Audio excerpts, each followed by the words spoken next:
本栏目由 Will Harry 冠名播出 ，Super Mommy Club 联合出品。大家好，欢迎收看聚焦成长系列谈话类节目 Will Harry 的专场，我是主持人 Sarah。今天呢，非常荣幸的邀请到了 Will Harry 的创始人以及资深的母婴呵护专家 Michelle 来到我们的聚焦演播厅，欢迎你，欢迎。谢谢 Sarah， 大家好。那同时呢，我们今天也邀请到了 Super Mommy Club 的创始人，也是准妈妈安妮来到我们的演播厅，欢迎您。嗨，你好。同时呢，我们也邀请到了我们新手妈妈 Sophia 来到我们的演播厅，欢迎你。嗨，很高兴有这么好的机会可以跟专家面对面。然后因为我是一个新手准妈妈，然后我现在又兴奋又紧张，然后我准备了好多东西，但是我还总觉着缺一点什么，然后不知道专家有什么可以给我一些意见，然后像小宝宝在哪一些方面需要注意的。作为新手妈妈的话，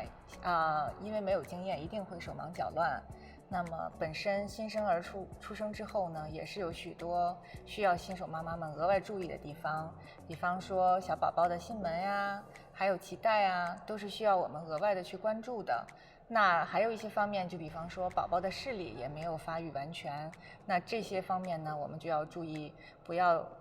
就是给宝宝照相的时候不要用闪光灯，那么出门的时候也要注意宝宝的眼睛不要被阳光直射。那还有一点呢，就是新生宝宝的颈部的发育还没有达到能够支撑宝宝头部重量的时候，那么新生宝宝的头部重量可以达到他体重的1半，但是他的颈椎的发育呢又没有达到一定的程度可以支撑起这样的重量。那我们作为新手妈妈就一定要注意，在移动宝宝的时候要用手托住宝宝的头部，这样子的话就不会让他的颈部受到伤害。我一想到宝宝那么软那么小，我就会觉得对他很紧张，然后生怕下手重了或者是捏痛他。然后我想要知道有一些什么样的衣服或者是什么样的方法可以对宝宝好一些。这个是每一个新手妈妈都会遇到的问题。那么其实呢，从我们的角度来看，如果你给新生的宝宝选对了衣服，那就不会有那么多的困扰，同时宝宝也会很舒服。3、4个月内的宝宝呢，是不能够自己支撑头部重量的，也无法独立的坐，所以建议妈妈们使用开襟系绳的款式，而不要使用套头的款式。这样呢，宝宝没有负担，不容易受到伤害，妈妈也会比较省力。而且呢，建议不要选择粘贴的款式，如果粘贴部分太硬，宝宝也会觉得不舒服。另外呢，宝宝的生长是以超乎你想象的速度在增长的，系绳款也可以有利于根据宝宝的体型变化调节衣襟的深度，让宝宝不会觉得太紧或太小。像 Mickey House 的这款蝴蝶衣，在日本呢，我们称之为 Hadagi， 就是采用一片式成型设计，整件衣服没有接缝口，就避免缝边磨蹭宝宝的皮肤。而且 Mickey House 使用了立体剪裁，这样可以让宝宝的手臂活动更加自由自在。你们可以看一下 Mickey House 的这件衣服，平铺下来不是平整的，对吧？但这并不是不好哦。相反，就是因为这样的立体剪裁的方式，可以让宝宝更自由的活动。Mickey House 的蝴蝶衣考虑的这么周到，那Michelle，那你能给我们展示一下如何穿这件蝴蝶衣呢？其实呢，穿蝴蝶衣的方式特别的简单。今天呢，我们就带来了一个仿真的小新生宝宝，然后我给大家展示一下如何给小宝宝穿蝴蝶衣。好嘞。那首先呢，需要把蝴蝶衣平整的放在一个平面，然后呢，我们托住宝宝的头部，因为新生宝宝的颈椎没有发育好，所以我们要确保头部很沉。对，我们要确保它是安全的。然后呢，我们把宝宝轻轻的放在蝴蝶衣的中间。那这个时候呢，我们就可以提起小宝宝的小拳头，然后将蝴蝶衣最大限度的拉伸。蝴蝶衣的弹力好大。没错，我们这一款蝴蝶衣的这个料子用的是螺纹，100%纯棉，螺纹纯棉。这样子的话，就可以在不伤害宝宝的胳膊的情况下，然后可以把蝴蝶衣按照宝宝的需求穿到身上。然后呢，我们以同样的方式再把这一边最大限度的抽开，把蝴蝶衣套在宝宝的手上。对，这样就不需要我们拽着宝宝的胳膊往里套，是吧？没错。这边新手妈妈要注意，一定要系一个活扣，这样子的话，在脱衣服的时候也会省很多的力。然后我们再系外边的肩带。系完上面之后呢，我们可以轻轻的拽平宝宝屁股后边的衣服，把下边的绳带系好之后呢，我们就可以把腿部的按扣按住，这样就 OK 了。刚刚我们看了一下您整个给我们展示穿衣的环节，确实是很不错啊，也很方便对妈妈来说。那经常拉扯会不会容易坏呢？这点你完全可以放心，因为 Mickey House 在设计这款哈达迪的时候，它就有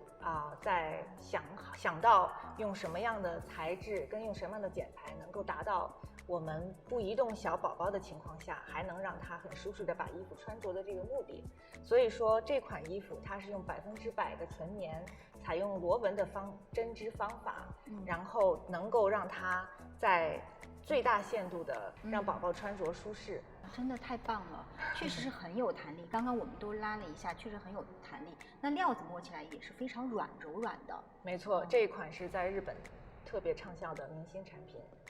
那你能给我们讲一下，就是宝宝的肌肤跟成人的肌肤有什么不同吗？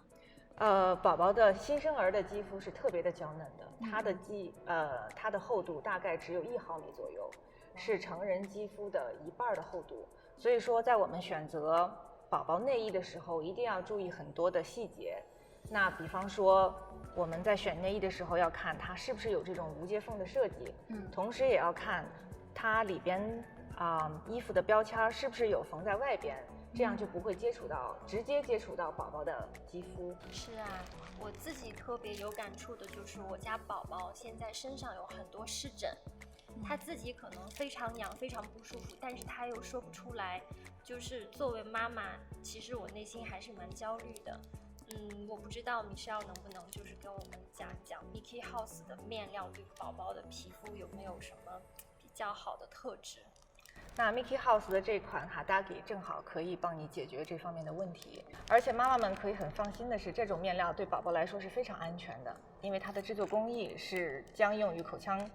清洁和消毒的 E-TECH 作为主要成分，在保持面料柔软性的同时呢，将成分渗透到棉线里，所以即使宝宝喜欢啃咬衣物，也不会有任何的问题。会不会洗一洗就没有这种功效了呢？经过无数次的验证，这种抗菌的面料，即使在重复洗涤50次，也能保持高效的防病毒侵入的功能。而且它的洗涤方式也很简单，就常规的婴儿洗衣物的洗涤剂就可以了。所以这个是每个妈妈的必备之选。听说刚出生的宝宝在一天当中可能要睡20多个小时，那也就是说宝宝大部分的时间是在床上度过。那所以说，为了宝宝更优质的睡眠，肯定选择寝具非常重要。比如说，在您看来，抱被和睡袋哪个更好呢？其实抱被和睡袋是2种不同的东西。那抱被呢，一般我们会是指0到4个月的宝宝最需要的，因为那个时候宝宝新生，我们算作是新生的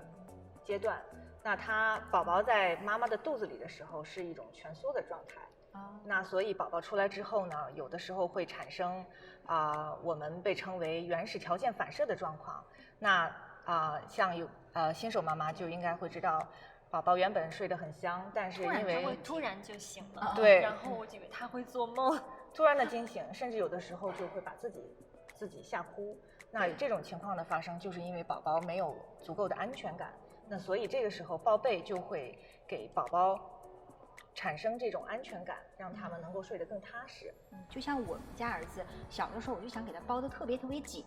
因为当他包得特别紧的时候，他就会觉得自己是就像在母体里，他是蜷缩状态，然后他是很紧的一个很有安全感，他就不会睡突然间一惊醒这样子。那咱们这个抱被它会有安全感吗？我在这里可以教你一种用我们的抱被给孩子包起来，既有安全感又会很舒适的方式。那其实